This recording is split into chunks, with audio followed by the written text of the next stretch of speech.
بسم اللہ الرحمن الرحیم۔ تمام سامعین حاضرین السلام علیکم ورحمۃ اللہ وبرکاتہ۔ مغفرہ ماہ رمضان مبارک کی آمد ہے اور استقبال رمضان کے حوالے سے پروگرام کو انشاءاللہ آپ کے سامنے نشر کیا جا رہا ہے۔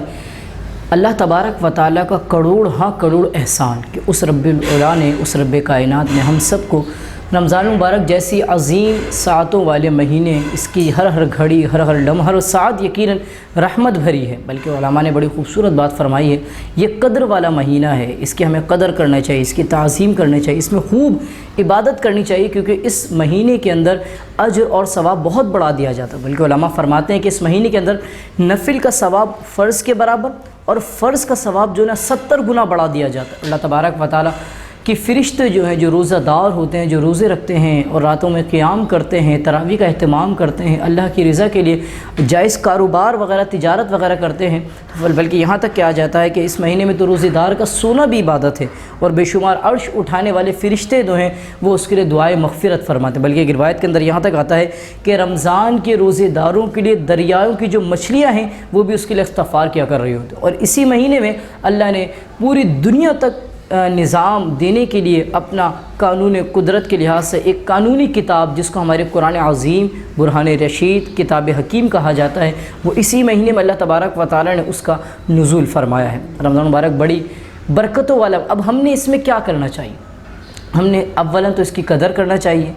اور جو قدر کرنے والے ہیں ان لوگوں کی صحبت اپنانی چاہیے۔ کیونکہ دیکھیں، ایک چیز کے بارے میں ہمیں، اگر کسی چیز کے بارے میں ہمیں پتہ نہیں ہے، کچھ جزءاً تو پتہ ہے، لیکن کلیتاً اس کے فضیلت سے، اس کی شرف سے، اس کی خوبیوں سے اگر ہم واقف نہیں ہیں، تو وہ لوگ جو اس کو جانتے ہیں کہ اللہ نے اس کی تو ہر لمحہ، میں نے جیسا آپ کو کہا نا، اگر کوئی جائز کاروبار کیا جائے، کوئی جائز تجارت کی جائے، تو اللہ کے کرم سے وہ بھی اس رمضان مبارک کے اندر کرنا، اللہ تبارک و تعالیٰ اس میں بھی اجر و ثواب کا جو نا سلسلہ وہ دگنا کر دیتا ہے، بلکہ وہ اللہ ہی بہتر جانتا ہے کہ کتنا کر دیا جاتا ہے۔ ہمیں کیا کرنا چاہیے؟ روزوں کا اہتمام کرنا چاہیے۔ ہمیں کیا کرنا چاہیے؟ تراویح وقت پر ادا کرنا چاہیے۔ ہمیں کیا کرنا چاہیے؟ اور سحر افطاری کے اندر اللہ کے بارگاہ میں اپنے لیے اور اپنے مرحومین ہیں یا اپنے جو جانشین ہیں ان کے لیے دعائیں مغفرت کرنے۔ ہمیں کیا کرنا چاہیے؟ سب سے مین پوائنٹ وہ یہ کہ گناہوں سے بچنا چاہیے۔ جس طرح ہم نے 11 مہینے گزار لیے ہیں،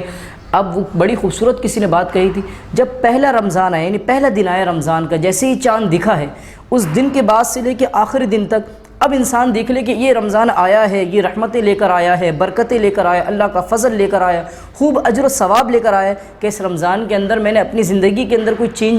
چینج لائف ہوئی ہے، یا پھر وہی جس طرح وہ صبح سے لے کے شام تک ایک عام طور پر زندگی گزارتی ہے، پر رمضان آ گیا تو روزہ رکھ لو، لیکن روزہ رکھنے کے بعد جو اس کی روحانیت ہے اس کی طرف کوئی توجہ نہیں، تو روزہ رکھنے کے بعد اسی طریقے سے اعلیٰ یعوذ باللہ، روزہ رکھنے کے بعد بھی فلمیں دیکھی جائیں، روزہ رکھنے کے باوجود بھی ڈرامے، روزہ رکھنے کے باوجود بھی اگر انسان جھوٹ کا عادی ہے، تو یہ رمضان آتا اس لیے ہے کہ آسان لفظوں میں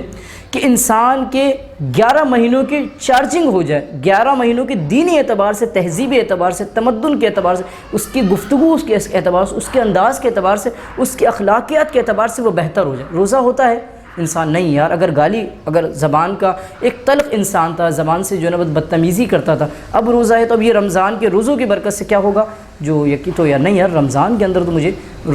روزے کی حالت میں گالی نہیں، مسجدوں میں جا رہا ہے، اچھے لوگوں کی صحبتیں اپنا رہا ہے، رات کے اندر غلط اگر صحبتیں تھیں، اب اچھے لوگوں کی صحبت، کیا کہ عشاء کے بعد تراویح الحمدللہ باجماعت لوگوں کے ساتھ نماز ادا کرنا ہے، پھر ان کے ساتھ دعائے خیر کا سلسلہ ہونا ہے، پھر کچھ اپنے بھی لیے بھی اور اپنے آگے جو مرحومین ان کے لیے اس قرآن کریم کا اہتمام کرنا ہے۔ بلکہ بعض تو اس طرح کے بھی ماشاءاللہ حضور علیہ السلام کے سچے امتی ہیں، عاشقین اور صحابہ کرام علیہ مردوان کے بارے میں ملتا ہے کہ جو نا وہ مطلب جیسے ہی رمضان کا چاند دکھتا تو فوراً مسجد میں اعتکاف سے بیٹھ جائے۔ پورے اللہ نے جس کو استطاعت دی ہے، جس کو اتنی توفیق دی ہے،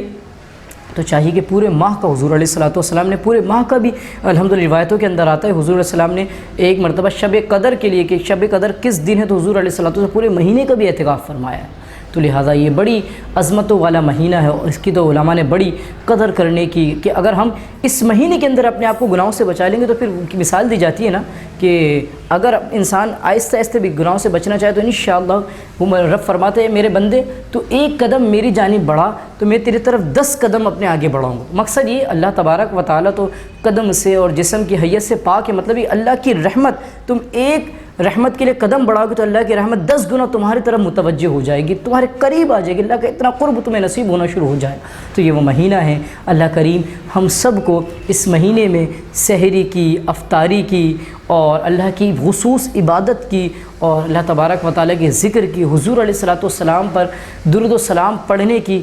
خوب عبادت کرنے کی اور بالخصوص گناہوں سے بچنے کی توفیق عطا فرمائے. آمین. وآخر دعوانا ان الحمد للہ رب العالمین.